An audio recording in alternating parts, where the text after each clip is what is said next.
할렐루야.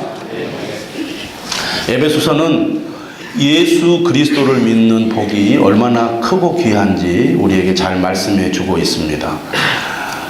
예수 그리스도를 믿는 자들에게 하늘에 속한 모든 신령한 복을 주셨다고 말씀합니다. 가장 큰 복이 어떤 복일까요?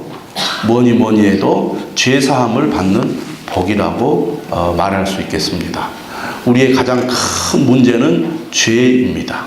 죄 때문에 우리는 죽음에 이르게 되고 영원한 형벌을 받게 됩니다. 그런데 예수 그리스도의 피로 우리의 모든 죄를 사하셔서 죄로 말미암아 받는 형벌을 면하게 해주셨습니다. 거기에 그치지 않고 예수 그리스도를 믿는 우리에게 어떤 복을 주셨습니까? 하나님 자녀의 복을 주셨습니다. 하나님은 세상을 창조하신 분입니다. 세상의 주인이십니다. 세상의 주인이신 하나님의 자녀가 된다는 것 얼마나 귀하고 복된 일입니까? 죄를 면해주는 것만 해도 감사하고 복된 일인데 더 나아가서 하나님의 자녀가 되는 복을 주셨으니 얼마나 귀하고 복된 것이냐 하는 겁니다. 뿐만 아니라 우리를 하나님 나라의 상속자가 되게 해주셨습니다. 여러분, 우리가 하나님의 자녀가 되었다는 것 얼마나 귀한 일입니까? 그런데 그것이 현재에만 우리가 누리는 복이 아니라 영원한 하나님의 나라에서 하나님의 소유를 누리는 그런 복을 하나님께서 허락하셨다는 것입니다. 사람은 더 많은 것을 가지기를 원하고 노후에도 편안한 삶을 살기를 원해서 많은 사람들이 노후를 준비하기 위해서 애를 쓰고 있습니다. 하나님께서는 우리가 준비하는 것과는 비교할 수 없는 어마어마한 상속을 우리에게 허락하셔서 영원히 누리도록 하나님이 예비하셨다는 겁니다. 그 하나의 사실을 우리가 생각해 보면 얼마나 감사한지 모릅니다. 하나님께서 우리를 하나님 나라의 상속자로 삼으셨다는 것을 우리가 확실히 믿고 살아가도록 하기 위해서 우리에게 성령을 보내주셨습니다. 성령으로 인쳐주셔서 성령님이 우리의 보증이 되어주셨어요. 그래서 우리는 우리 안에 계신 성령님으로 말미암아 그래 나는 예수의 피로 죄사함을 받았고 예수 그리스도로 말미암아 하나님의 자녀가 되었습니다. 하나님 나라의 영원한 상속자가 되어서 하나님이 주시는 영원한 복을 우리가 누리며 살게 될 거야. 우리 안에 계신 성령님이 그런 믿음을 우리에게 주시는 것입니다. 그래서 우리는 세상에 살면서 여러 가지 문제가 많은 그런 세상 속에서도 우리는 이 믿음이 있기 때문에 담대함을 가지고 살게 되고 또 감사함을 가지고 살게 되고 하나님이 주시는 평안을 누리게 되는 것입니다. 여러분, 예수 믿는 복이 얼마나 크고 놀라운지 여러분 분명히 아시고 그 복을 여러분들이 확고하게 붙잡고 살아가는 삶이 되시기를 주님의 이름으로 축원합니다. 에베소서는 우리가 받은 복이 얼마나 크고 놀라운지를 항상 잊지 말고 기억하기를 원하고 있습니다. 우리는 그러한 복을 받았음에도 불구하고 우리가 세상을 살아가면서 구원받은 하나님의 자녀답게 하나님 나라의 상속자답게 살지 못하고 옛사람의 모습을 가지고 믿지 않는 사람들과 함께 그 사람들처럼 살아갈 때가 많이 있다는 것입니다. 왜 우리는 예수 믿고 큰 복을 받았는데 왜 다시 믿기 이전의 삶으로 돌아가려고 할까? 오늘 성경은 이렇게 얘기합니다. 그러므로 내가 이것을 말하며 주 안에서 증언하노니 이제부터 너희는 이방인이 그 마음에 허망한 것으로 행함같이 행하지 말라. 이 말씀은 어떤 의미가 있느냐면 에베소 교회 성도들, 특히 이방인 성도들이 예수 그리스도를 믿고 난 이후에도 여전히 믿기 이전의 삶처럼 살아가고 있다는 것입니다. 예수를 믿고 그 신분이 달라졌는데도 불구하고 믿기 이전의 삶의 모습이 여전히 있다는 지금 그런 말씀이죠. 여러분, 우리가 예수 그리스도를 믿고 난 이후에 믿음의 삶을 살아갈 때 믿지 않는 사람들로부터 많은 유혹을 받습니다. 예수를 믿지 않고 있다가 예수를 믿게 되면 주변에 믿지 않는 사람들이 참 잘했다. 참 잘했어. 열심히 잘 믿도록 내가 지지해주고 도와줄게. 내가 당신을 최대한 배려해서 당신 예수 잘 믿도록 그렇게 도와줄게. 이렇게 하지 않고, 믿지 않는 사람들은 어떤 사람이 예수를 믿으면 심술을 부립니다. 그래서 예배를 드리러 가야 할 그 시간에 불러낸다거나 일을 시킨다거나 일을 하지 않으면 안 되게끔 그렇게 만들 때가 많습니다. 갈등하게 만들어요. 뿐만 아니라 그전에는 그렇게 별로 술도 안 권하던 사람이 예수 믿었다니까 술을 더 권합니다. 술 먹어. 괜찮아. 내가 아는 믿음 좋은 사람들도 술 잘 먹던데 당신도 먹어봐. 더 막 유혹을 해요. 우리가 믿음으로 살아가려고 새로운 마음의 결단을 하고 믿음의 길로 들어왔지만 우리가 살고 있는 삶의 현실은 여전히 불신앙의 환경입니다. 그래서 내가 이제는 하나님의 말씀대로 살겠습니다. 하나님의 자녀답게 살겠습니다. 그렇게 결심하고 살아가지만 내 삶의 주변에서는 예전의 삶의 방식대로 살아가도록 우리를 계속 유혹하고 우리를 늘 끌어당기고 있기 때문에 우리가 때로는 마음이 흔들려서 죄에 빠지게 되는 경우가 많다는 것이죠. 오늘 성경은 이렇게 말합니다. 예수 그리스도를 모르는 사람들, 예수 그리스도를 믿지 않는 사람들이 얼마나 비참한 현실에 있는지, 영적으로 얼마나 어려운 상황에 있는지를 우리가 알아야 된다는 겁니다. 에베소서는 불신자들의 상태에 대해서 여러 차례 얘기를 합니다. 우리가 잘 알다시피 2장 1절, 2절, 3절에서도 불신자들의 영적인 상태에 대해서 말씀을 하고 있습니다. 오늘 본문도 그 얘기를 하는 거예요. 예수 그리스도를 믿지 않는 이방인들은 어떤 삶을 사는 사람들인가? 17절에 이렇게 말합니다. 그 마음에 허망한 것으로 행하는 사람들이다. 허망하다는 것은 헛된 것을 가리킵니다. 무익한 것, 공허한 것을 말합니다. 문제는 삶이 공허할 뿐만 아니라 그들의 마음도 공허하다고 말합니다. 허망하다고. 마음속에 있는 허망한 것들이란 무엇을 의미합니까? 썩어지고 없어질 세상에 소망을 두고 살아가는 어리석은 생각을 가리킵니다. 결국 믿지 않는 사람들이 생각하는 것, 그들이 바라고 꿈꾸는 것은 허망한 거라는 거죠. 헛된 거라는 겁니다. 마치 무지개를 쫓아가는 것과 같고 신기루와 같은 것이라는 거죠. 무엇인가 있는 것 같고 손에 잡힐 것 같은데 가보면 없어요. 가보면 아무것도 안 해요. 그게 믿지 않는 사람들의 현실입니다. 그런데 그것이 뭐가 있는 것이라고 생각을 하고 막 그것을 쫓아가는 거예요. 그런데 그들은 허망한 것을 생각하고 쫓아가는 사람이라는 것이죠. 왜 그렇습니까? 영적으로 그들이 어둠 가운데 있기 때문이라고 말씀을 합니다. 18절에 말하죠. 그들의 총명이 어두워지고. 총명이 어두워졌다는 것은 진리를 분별하는 그런 지각을 잃어버렸다는 거예요. 그런 눈이 없다는 것입니다. 사람이 살아가는데 분별한다는 게 얼마나 중요합니까? 우리가 지식이 많아지고 지혜로워진다는 것은 분별하는 능력이 커져간다는 것을 의미합니다. 어린아이들은 분별력이 없죠.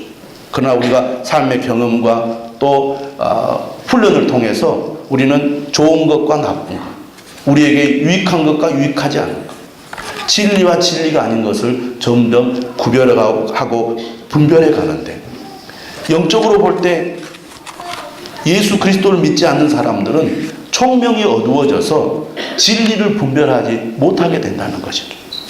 그러니까 어떤 결과가 일어납니까? 4장 18절 그들 가운데 있는 무지함과 그랬습니다. 무지하다는 것은 모른다는 것입니다. 알지 못한다는 겁니다. 뭘 모릅니까? 하나님이 어떤 분인지 알지 못하는 것이죠. 진리가 무엇인지 알지 못한다는 겁니다. 내가 왜 몰라요? 다 머리가 있고 지식이 있는데 들으면 다 알지. 여러분, 세상에 많은 사람들이 하나님에 대해서 들었습니다. 예수 그리스도가 누구인지 들었습니다. 복음의 진리를 들었어요. 그런 사람들이 어떻게 반응합니까? 거짓말이라고 말합니다. 말이 안 되는 얘기라고 말합니다. 그건 옛날 이야기지. 그게 우리의 삶과 무슨 관계가 있어? 그게 진짜인지 가짜인지 어떻게 알아? 안 믿어지는 거예요. 안 받아들여지는 거예요. 거짓말로 들리는 거예요. 거부감이 생기는 거예요. 왜? 모르기 때문에 그렇습니다. 여러분, 우리가 어떤 사실에 대해서 잘 모르면 의심하지 않습니까? 그게 진짜예요. 아무리 생각해봐도 내가 알고 있는 지식과 상식과 경험에 비춰보면 이해가 잘 안 돼요.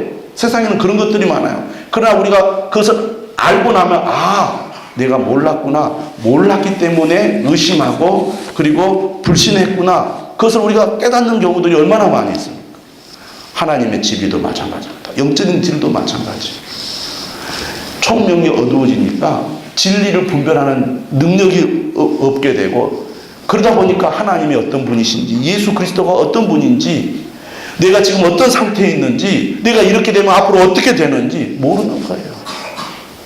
세상적인 지식, 세상적인 학문을 아무리 가지고 있다 할지라도 믿지 않는 사람들은 총명이 어두워서 진리의 말씀을 알지 못하게 됩니다. 그러게 되니까 사람이 어떻게 됩니까? 마음이 굳어지게 되어 있습니다. 마음이 굳어진다는 것은 마음이 닫혀 있는 것을 말합니다. 고집이 세서 하나님의 말씀을 들어도 거부하고 무시하게 되어 있습니다. 그래서 믿지 않는 사람들, 그 안에 진리가 없는 사람들은 아무리 하나님의 말씀을 얘기해도 말도 안 되는 소리 하지 말아라. 듣기 싫다. 왜? 이해가 안 되니까, 모르니까 거부하게 되어 있습니다. 그러니까 고집이 센 거예요. 아무리 믿자고 설득을 하고 여러 가지 말로 설명을 하고 또 사랑으로 잘 이렇게 내가 베풀어도 결국에 가서는 마음을 닫아버리게 되어 있습니다. 이것이 믿지 않는 사람들의 영적인 상태라는 거예요. 그래서 그런 사람들의 삶이 어떻게 나타나느냐, 오늘 본문에 보니까 이렇게 말합니다.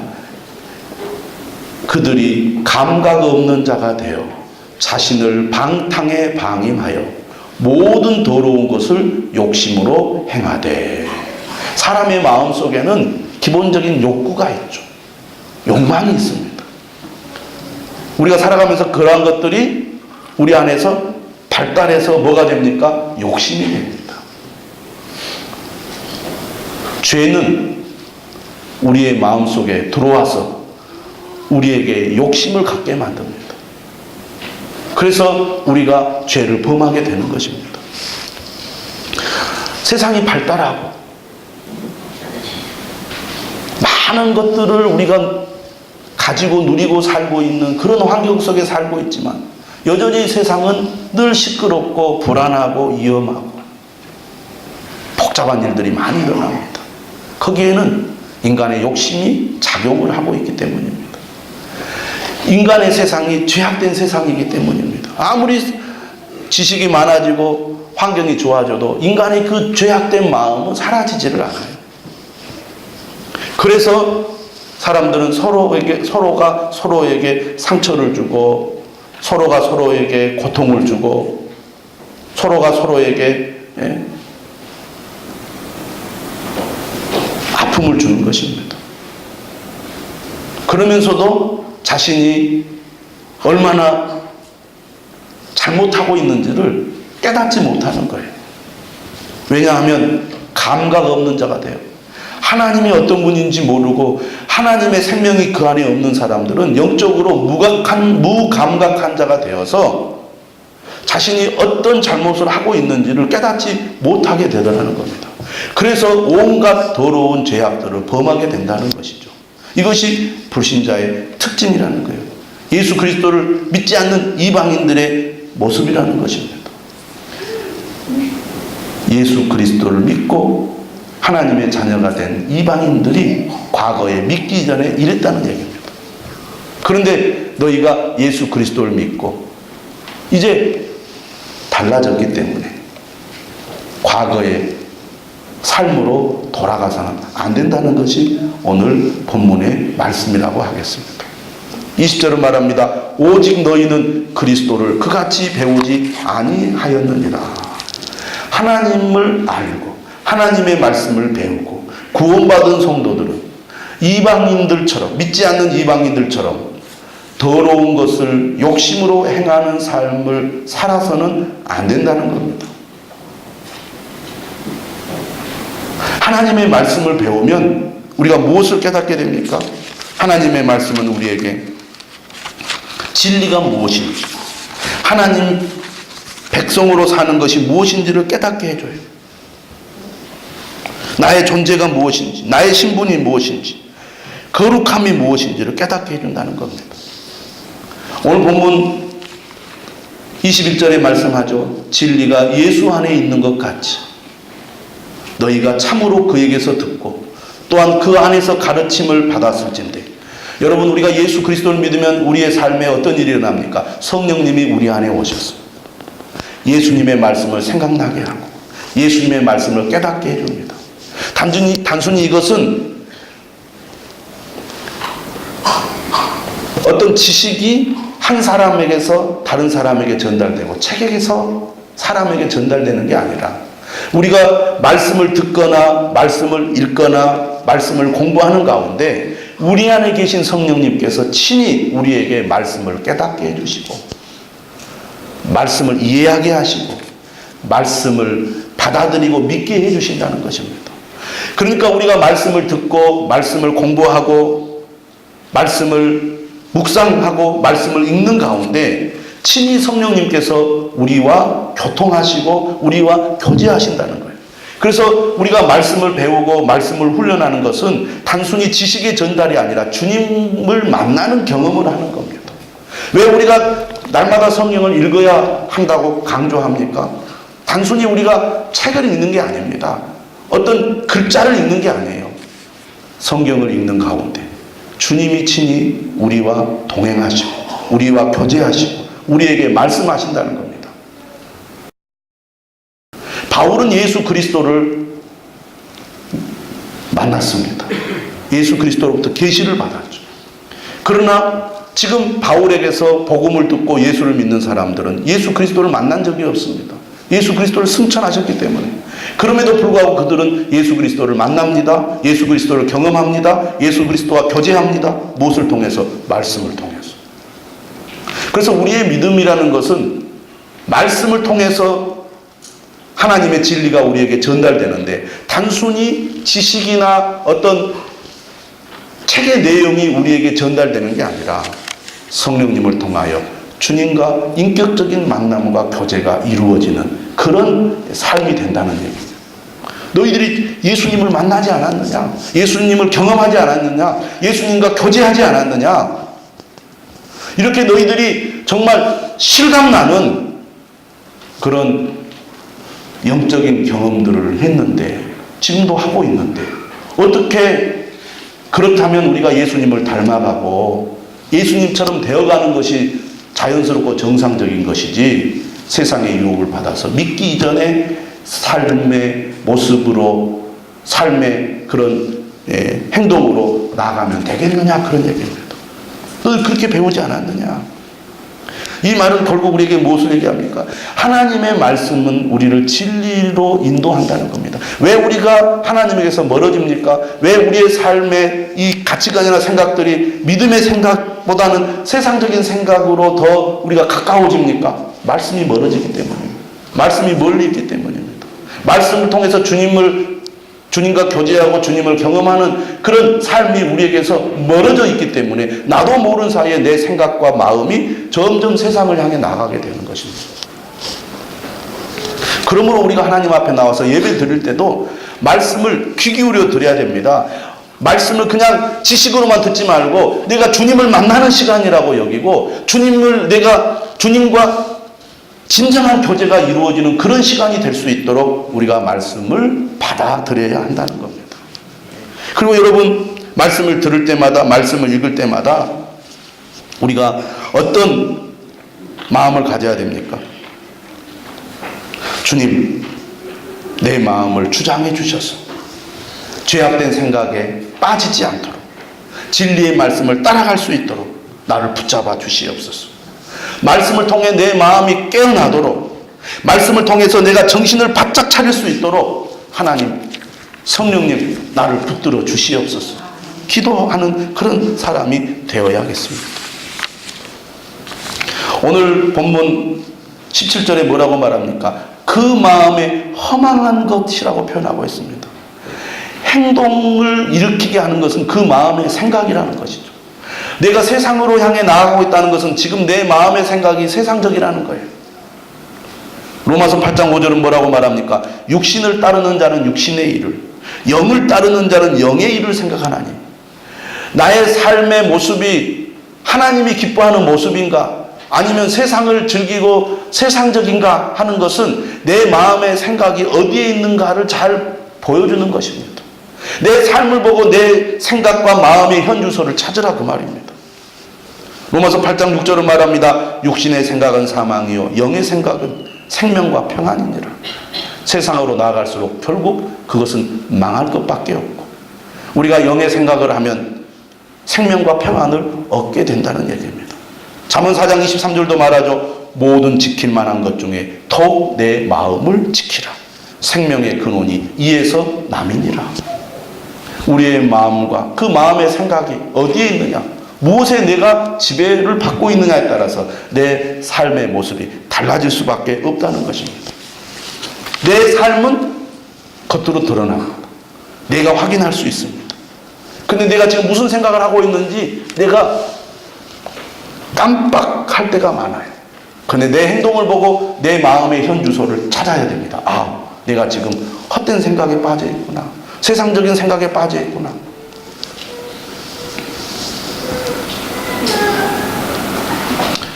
오늘 결론적으로 얘기합니다. 22절 너희는 유혹의 욕심을 따라 썩어져가는 구습을 따르는 옛사람을 벗어버리고 오직 너희의 심령이 새롭게 되어 하나님을 따라 의와 진리의 거룩함으로 지으심을 받은 새사람을 입으라. 따라서 합시다. 옛사람을 벗어버리고 새사람을 입자. 네. 여러분, 우리가 옷을 입고 삽니다. 옷이 더러워지면 더러운 옷을 벗고 깨끗한 새 옷을 입습니다. 그것이 우리 삶의 일상이죠. 마찬가지로 그리스도인들의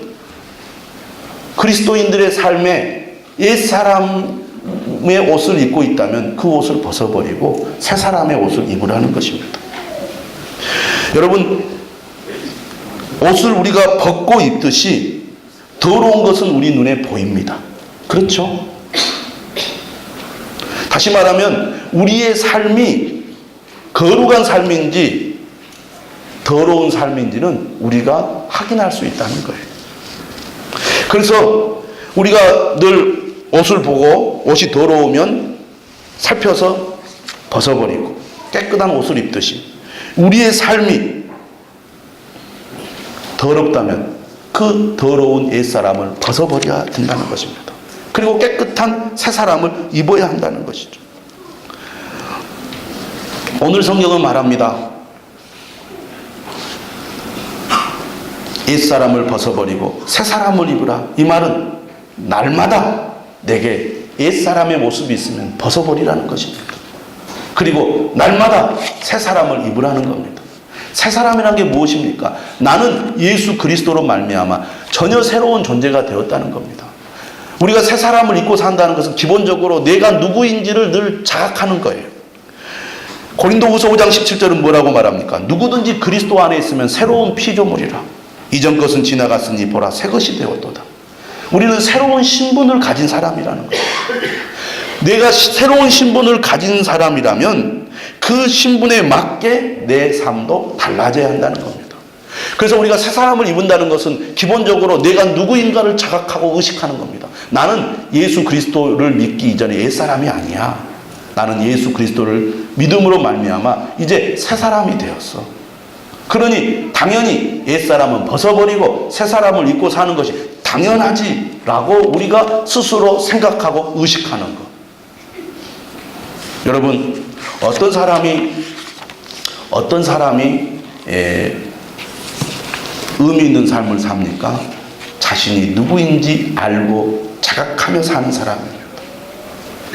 그래서 책임감 있는 사람은 아침에 일어나서 거울을 보면서 그래, 내가 우리 집의 가장이야. 내가 정신을 바짝 차리고 오늘도 열심히 살아야지. 그러지 않습니까? 사람이 정신줄을 놓으면 인생이 끝나는 거예요. 나도 모르겠다. 될 대로 되라. 확 그냥 어떻게 해버리지. 그러니까 인생이 엉망이 되는 거예요. 여러분, 호랑이 굴에 들어가도 정신을 바짝 차리면 산다고 그랬잖아요.